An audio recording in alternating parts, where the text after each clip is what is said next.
Hi. Hi. Wow. This video diary is going to be rich. It's going to be rich because of the information I'm going to keep here. So straight to the point, you guys know I left the village, right? I left the village, so I am living with my niece and I'm living with my cousin sister, right? Everything is great. Everything is great. So now here is the thing. I don't like my home because we are toxic people at my actual home. Like I don't miss my siblings. Like I told you guys, I was so relieved that I'm not living with my siblings anymore. Like they treat me so different over there. So different. Like I'm like undesired over there. So I'm treated like a fugitive actually in my own home. Like literally a fugitive. I'm always on a microscopic lens. Like it's always too much surveying, looking for something to blame, looking for something to guilt trip me, looking for something to shame me about. So at home, at my actual home, I'm always like a target of something. Like they need to blame me for stuff. Like they have, they need to scapegoat me. So it's not always comfortable. Every conversation is an argument about who is right and who is wrong. Every conversation is passive aggressive or just straight out aggressive. And when I started taking my bipolar medication, I stopped reacting to most of the stuff and I started like being distant and avoiding things. So that kind of worked for me. But then it made me more peaceful in that house. But then the discomfort was there. Like I could tell the discomfort was there. I would feel the discomfort. Being unwanted, you can feel it. But the good thing is I stopped engaging in conflict. Like I'm telling you, at my home, I have this brother, the one who calls me a nuisance. I will never amount to anything. That one. He will hide the blender. He will hide the microwave. He will make sure he can hide as if I'm going to break stuff, or as if it's not that I'm going to do it. It's like I think he has things going on in his own head. His own head is not peaceful that he has to project it on me. So anyway, he hides stuff around the house. It's just disgusting and uncomfortable. And then he leads the other siblings to kind of whatever the fuck. Okay, whatever the fuck. So here's the thing. One of my parents called my cousin, right? The one in whose house I'm living right now. He started saying, hey, so is Anita, when she's sleeping and she's in her period, is she bleeding into your bed? Am I is the blood going beyond my pad or whatever into the bed? Is she drinking? Is she moving up and down? Is she I don't know what drinking blood thing? Oh, she's a very dirty woman. Are you noticing how dirty she is? So basically when I became uncomfortable here because I started feeling like, damn, now people are going to think I'm a problem. People are going to think I'm a problem. So I started becoming so uncomfortable I was telling everybody, I hope I'm not being a problem. I'm literally telling people in this house, I'm walking on eggshells, right? Because after that speech of one of my parents warning them about everything that could go wrong with me, I started to feel uncomfortable. I was like, man, I hope I'm not doing something wrong. So because of being tense about that, I started asking them, am I a problem? I was asking everybody, am I a problem? So now what came out of that is they started telling me that, you're not a problem, but the fact that you keep asking if you're a problem is disturbing us now. You keep on asking us, am I a problem? If you were a problem, we would let you know you're a problem. But right now, you are not a problem. But the problem is, you keep asking if you're a problem and we are comfortable with you around. So those questions you're giving us are making us uncomfortable. So it was that happened last night actually. So it was a long therapy session going on here. I had to tell them that because my parent called and started telling you all these negative things that I could do, now I feel like you guys are on guard. Because now I'm tense because I'm feeling like, damn, they probably think I'm going to do this. They probably think I'm going to be drinking. They probably think. So now I got uncomfortable. We talked about it. And actually, it was dramatic because I actually cried. I got overwhelmed. Because now damn, I'm being careful to avoid being a problem, and now they're uncomfortable because I'm walking on eggshells around them. Anyway, long story short, they told me that, yeah, we don't think your parent is doing this the right way. Yes, we know you struggle with alcohol. We know that you're not the cleanest, neatest person. We know that maybe you have a heavy flow. Whatever it is, it's not a reason to embarrass you, shame you, and all that stuff. And to be honest about being clean, I'm trying to work on myself. I'm really trying to work on myself. I'm trying to work on my sanitation because that's where the problem is. And the alcohol thing, I do my best every single day. Honestly, I'm doing my best every single day because I'm sober right now. So basically, I have been going through that. psychology is very strong. Like, I always consider myself a very strong woman. Like, I'm very strong, I'm very aware of my emotions, and yes, I am, because these days I'm mindful. I'm really, really mindful, so I know what's going on in my mind, and I focus on my feelings a lot. How do I feel? Like, right now, I feel good today. I feel really good. I feel relaxed. Today, I feel good. I even told the people I live with, I'm like, today I'm feeling particularly relaxed. I think it's because of last night's conversation, which was putting me a bit on, like, I was getting tense, but I feel better now. But however, I am still trying to be somebody who is as easy to live with as possible. That is not going to go away. But the fact that they told me, you're not a problem, don't think about what your parents said to us. First of all, that's not how they should have said it, but just let it go. Let it go. You're fine. Relax and do your best. And now, the other thing, when I'm talking to that particular parent, I've noticed that when I talk about things that are related to mental health and psychology, like, you communicate like this. This is like, you say these things, like, this is now my side of the story. I'm like, when you tell me this, and you infuriate me, and then I react, now you're gonna get pissed off because I reacted. It's like when you press your nose and press it so hard, right? Blood comes out. If you do it so hard, the blackheads are gonna come out, and when the blackheads are done and you keep pressing it tighter and tighter, blood is gonna come out. So that's the analogy I was giving this parent. I'm like, you do things to me, whether it is guilt tripping, and the one thing that this parent loves to do is talk about the past. You will talk about my past all the time. You will guilt trip me. You want to talk to me however you like, and then when I bottle up this subtle abuse that you're doing, you make me feel bad every day. Remind me of my past every day. There's a specific person that you've got to get out of your life right now. It's the person that wants to remind you of who you were. It's the person who wants to remind you of how you used to be, what you used to do, how you used to do it. That used to person's dead. Anybody who wants to resurrect that person cannot be in your life. There is nothing more important than getting people out of your life. They want to pretend you're the person you were yesterday. They want to act like you're the person you were yesterday. You're evolving, you're growing, you're advancing. You need to be focused on you right now, and anybody that wants to bring you back, anybody that wants to pretend you are the same person that they knew 1, 2, 6, 7 years ago, get them the hell out of your life. Make me feel insignificant and make me have to bottle up these feelings. So I'm trying to be a good girl. I bottle it up, and then when I have had enough, because emotions are gonna have to go somewhere. Emotions have to come out at some point. So when I say, like, I break, something breaks, and I'm like, you're doing this, and I just get back at you. Now you're gonna say, see what you're doing to me? Like, this parent reacts over the reaction I've caused, and then they're going to squeeze you, and then when you have a reaction, now that reaction is going to be an insult, because how dare you react from the abuse I'm giving you? Like, I'm supposed to abuse you, and you're supposed to accept it, and you're not supposed to have a reaction. But that's not how psychology works. Like, usually there is always a reaction after abuse has been internalized for so long. Whether that reaction makes it hard for me to stay sober, because I am struggling. Let me tell you, my siblings gang up on me, they bully me, right? And that alone is already difficult. I told you about how they lock their door all the time as if I'm going to enter their room. I always keep hearing that lock of the... I'm glad I don't hear it anymore. I'm sure my siblings are also happy, because they don't have to have... I don't know if they're happy. I don't know. If they need someone to hate, then sorry for them. But the thing is, they are doing stuff to me, right? I'm keeping it in my subconscious. You as a parent, support what those siblings are doing, and then you also do stuff to me. No wonder it's hard for me to stay sober in that house, because it's like I'm tense. I have to overthink everything. They will bully me, tell me I cannot live with anybody, tell me I'm worthless, tell me all this stuff, tell me I'm a nuisance, I'll never amount to anything.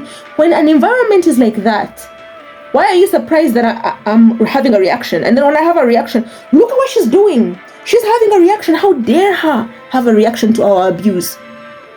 And then when I'm talking to that particular parent, and I don't talk about psychology part of things, like the behavior, when I don't talk about their behavior and how irresponsible it is, and how much they want to abuse and expect no reaction back as if I'm not a human being, then we have a peaceful conversation. But if I try to drive the conversation towards, this is what you said, this is what you did, it made me feel like this, if I get the conversation to that point, then now they're defensive. Why are you making me suffer? Why are you... Like, they get defensive. So I think it's better for us to talk about other things, nothing to do with the abuse going on between the two of us. And that is what it is. So basically, when they reported to my cousin sister about whatever they think I will do wrong, like, oh, here is our daughter and she's a problem, you expect this, and this, and then I'm like, now how am I supposed to behave in this house when you're making all these reports, making me feel hell uncomfortable? And are you trying to make this as the way your house is? Like, are you trying to make this like where my home is hostile? Are you trying to make this stay for me hostile? That is how I felt. And then eventually I actually cried last night because I just broke down when I heard them say, don't tell us that you're a problem, or asking us, that is, you're making us feel bad, because this is not my parents' house. This is a new household. In this house, people are healthy. Their minds are healthier. Their behavior is healthy. They're not like passive aggressive. Their conversations are not about who is right and who is wrong. They don't care to be right. They're just normal. Their behavior is normal. My family is toxic, and guess what? Like, I will try to use this vacation amount. This is an emotional vacation, and I'm gonna use it. I'm glad that came out because it needed to come out. I feel better now, and it's on record. This is why I love my video diaries. It is on record. Also, these days I'm not posting video diaries. I have a lot of video diaries. I'm storing them in different places because I really don't have enough storage on my phone. So I'm storing them on my laptop. I'm storing them. I'm trying to get a memory card to keep storing them. And when I get a bit of money or access to the internet, I will literally post everything. So I'm working on that, and that is something I have to see how to get done, if you know what I'm saying. So another thing is, I am navigating beauty, right? I'm navigating beauty. It is so unfortunate that people judge us by the way we look, right? I don't support it, but it's the psychology. I love psychology. Everything is about psychology. Anyway, people will treat you better when you look good. So it's not a secret. I am improving my looks every single day. I look better. I get so many compliments. But here's the thing. I am starting to invest in how I look, and then I've realized that every day is a lot of effort. Like, I literally get up and I have to do my hair, I have to do my makeup, I have to clean myself. You know, I don't do showers. I don't do body water running down my body because it's uncomfortable. If I remember I started getting cleaner when I did the towel, putting soap in the towel and then you squeeze the excess water out, and then you, like, basically I don't take showers or baths. I literally just towel my body down when I wake up in the morning and before I sleep in the night. So that kind of, because it is so easy, it makes it easy for me to keep doing it, because the pouring water on my body was not traumatizing. Like, it was just a bad feeling. So it has been months and months and months now when I'm doing the whole towel on my body situation, and it's working out for me. And now finally cleaning my body is no longer traumatic. Traumatic is such a strong word, whatever it is. So I only pour water in my genitalia area and everything else is fine. So that being said, I'm going to try working more on my beauty. And also, one thing I've noticed is, because I am so scared of being a burden, I go, like, when people take me like out and they're spending their money on me, and everybody's ordering expensive drinks, right? And I'm allowed to order any expensive drink I like. I always ask for water. I ask for water because I feel like I deserve to not be a problem. Like, somebody has already offered you can buy an expensive drink, and then I'm like, you can just give me water, because I feel like I'm not worth. I have been trained to believe I'm a problem so badly. I'm such a problem. This is why I sometimes think I'm getting smarter than, like, sometimes I think I'm better than what I've been through. Like, I'm better than it. But then it keeps coming back in subtle ways. Because if they have told you can order anything on the menu, why are you acting like you just want the water? Why are you doing that? Because you feel like you don't deserve everything on the menu, right? So I have that problem. I noticed it a few days ago. I was in a restaurant and I asked for water, not because I wanted water, but because I want not to be an inconvenience. So I have this mentality of not being an inconvenience, and it's fucking me up. That is something I have to work on. And I'm glad I'm putting this in my video diary, because I can look back. I'm getting emotional. Shit.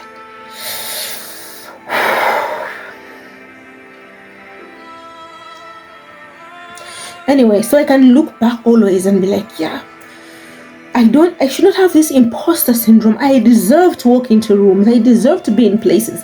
I deserve to be confident. I deserve as much as everybody else does. Like, I deserve to feel like I earned this. Not that, oh my God, do I really belong here? Oh my goodness, am I a problem here? Am I good? Let me take the cheapest thing on the menu so that I not become an inconvenience. I deserve to be happy. I deserve to be in my power and not feel like I have imposter syndrome every time I'm somewhere great. I'm like, do I even deserve it here?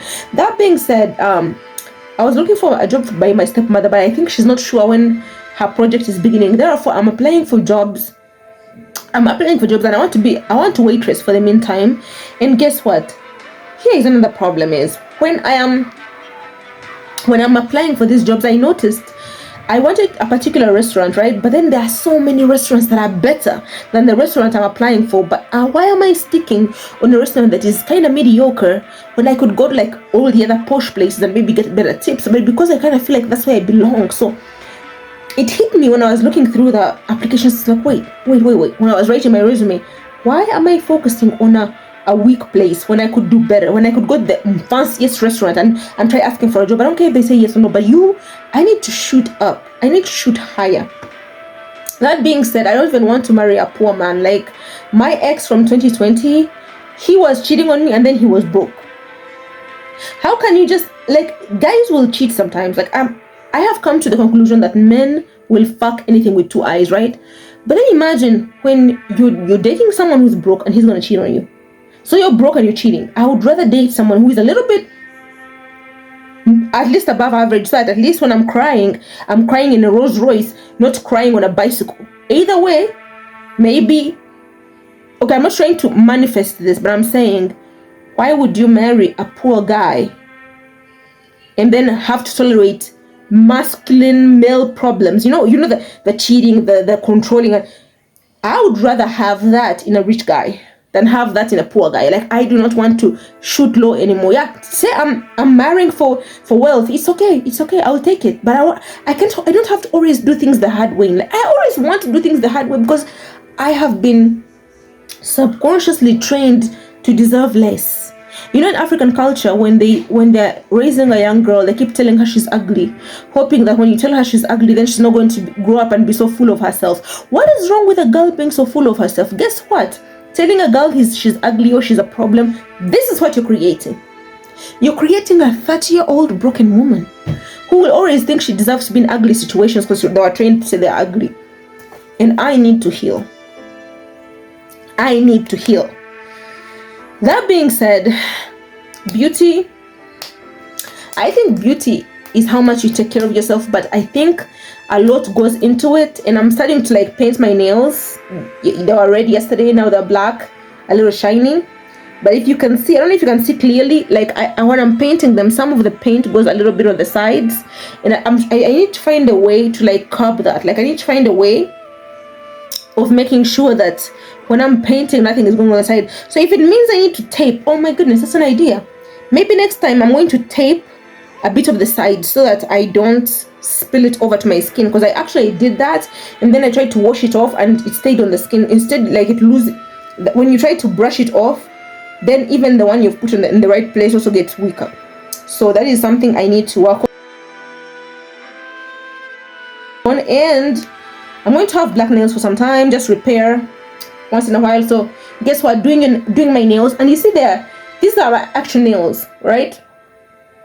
You could do like more expensive nails and make them look better, but I feel like I kind of like this. Like it's the length of my actual nails, and they don't look ugly to me. Like they are better than having unpainted nails. But when I have more money, will I keep doing this or will I upgrade myself? I don't know. Probably upgrade. I need to think more of myself. I need to put myself kind of higher than what my brain has been conditioned to. Like, it's okay for me to be wrong about myself. It's okay. I don't have to always be right. Now, that's another thing. I don't care to be right. At this point, like my niece, who is younger than me, gives me very good advice. She is younger than me. I don't know if it's because she's healthier than me. I don't know. Because she seems mentally healthier than me.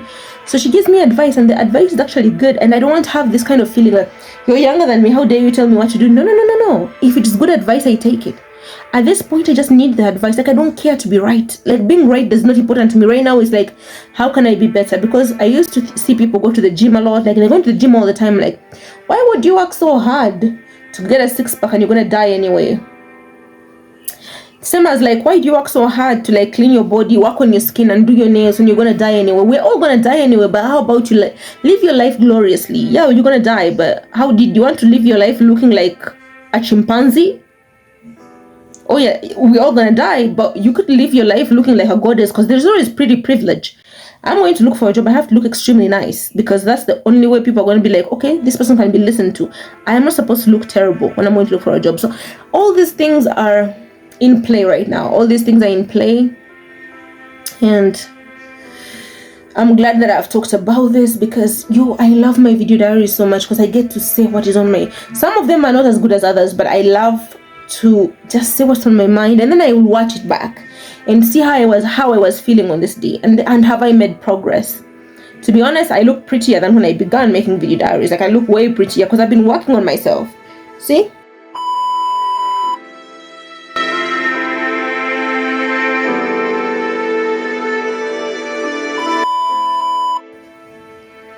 I've been working on myself. Could I do more? Yes. Am I going to continue doing more and more? Yes. Is it time consuming? Absolutely time consuming.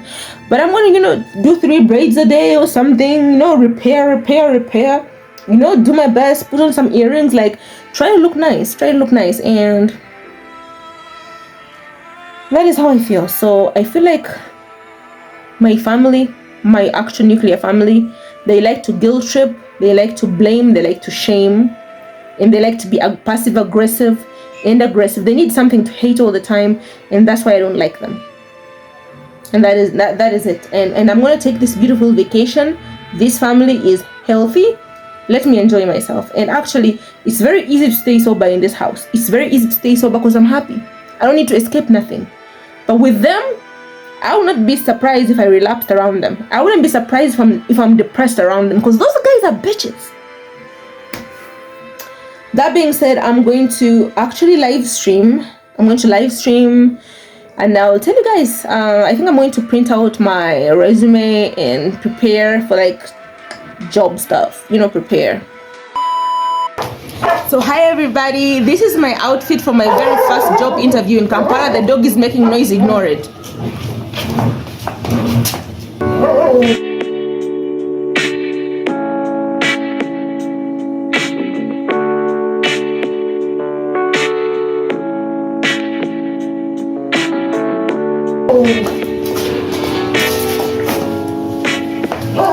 What do you guys think? Will I get the job or no? Comment down below. Okay. That's it for my video diary. I love you guys for watching. Till the next time. I hope you learned something from this. I don't know. Whatever it is, you can learn from it. Till the next time. Bye-bye.